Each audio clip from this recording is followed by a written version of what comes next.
1/2 हा अपूर्णांक दशांश अपूर्णांकात कसा लिहायला? आता 1/2 हा अपूर्णांक आहे, म्हणजे दोनापैकी एक भाग म्हणजे अर्धा भाग. आता आपण आकृती काढून मी तुम्हाला दाखवते. ह्या ठिकाणी ही पूर्ण आकृती काढली, अर्धा भाग मी रंगवला, म्हणजेच 1/2.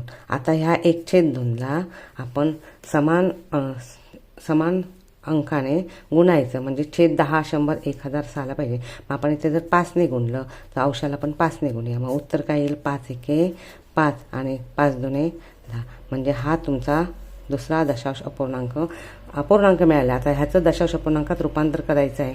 मग 0 पूर्ण भाग नाही आहे, म्हणजे 0 दशांश चिन्ह डावीकडे पूर्ण भाग लिहायचा असतो, पण इथे 0 लिहिलं कारण पूर्ण भाग नाही आहे.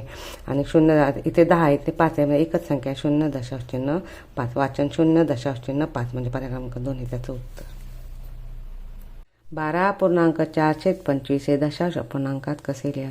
आता ही संख्या मी इकडे खाल्लेली आहे. 12.425 ही पूर्णांकयुक्त अपूर्णांक संख्या आहे, पण क्लुप्तिक आहे. व्यवहारी अपूर्णांक प्रथम व्यवहारी अपूर्णांकाचा छेद 100, 10, 100, 1000च्या पट्टीत करून घ्यायचा आहे. मग या ठिकाणी 12 ही पूर्ण भाग आहे, मग 4/25 हा काय आहे? तुमचा व्यवहारी अपूर्णांक आहे. मग ह्या अपूर्णांकाचा आपण काय करूया? छेद 100 करून घ्यायचा आहे. मग 4ने गुणलं 25ला, मग अंशाला पण 4ने गुणलं तर उत्तर येणार 25 चौक 100 आणि 4 चौक 16. मग ह्याची संख्या काय तयार झाली? 12.16/100. आता ह्याचं आपल्याला दशांश अपूर्णांकामध्ये रूपांतर करायचं आहे. दशांश अपूर्णांकामध्ये पूर्ण भाग हा दशांश चिन्हाच्या डाव्या बाजूला लिहितात. 12 लिहिले पूर्ण, नंतर इथे 100 आहे, 100वर 2 शून्य आहेत. मग अंशस्थानी पण 16 संख्या आहे, मग 16ची 16 लिहून ठेवायची आहेत.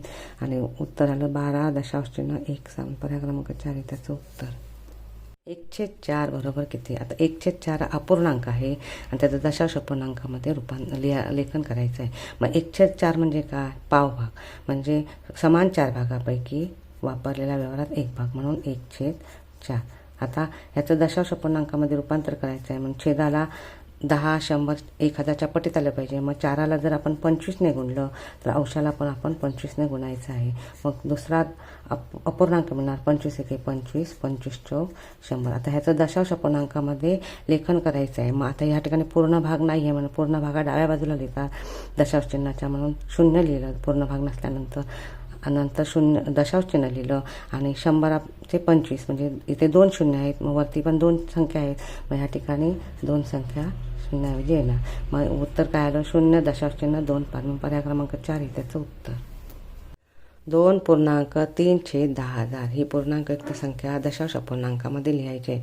आता पूर्णांकयुक्त अपूर्णांक संख्या मी खाली लिहिते. 2.3/10,000.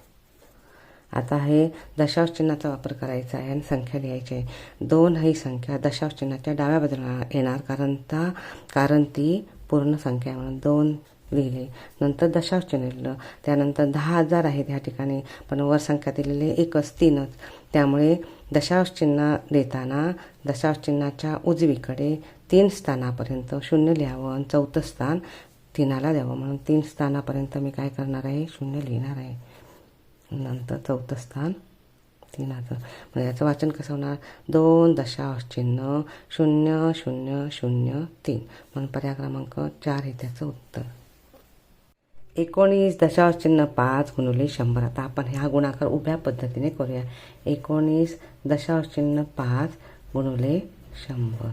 आता गुणाकार करताना जेव्हा संख्येच्या शेवटी जर 0 असेल ती उत्तरामध्ये आधी मांडून घ्यायची 0 0. आता संख्येला गुणायचं. 1 5 5, 1 9 9 आणि 1 1 1. आता दशांश चिन्ह द्यायचं आहे. आता दशांश चिन्ह एक संख्या सोडून आहे दशांश चिन्ह, मग उजवीकडून डावीकडे एक स्थान सोडून दशांश चिन्ह द्यायचं आहे. म्हणजे 19 50 दशांश चिन्ह 0 असं उत्तर आहे. म्हणजे पर्याय क्रमांक 3 हे त्याचं उत्तर येणार.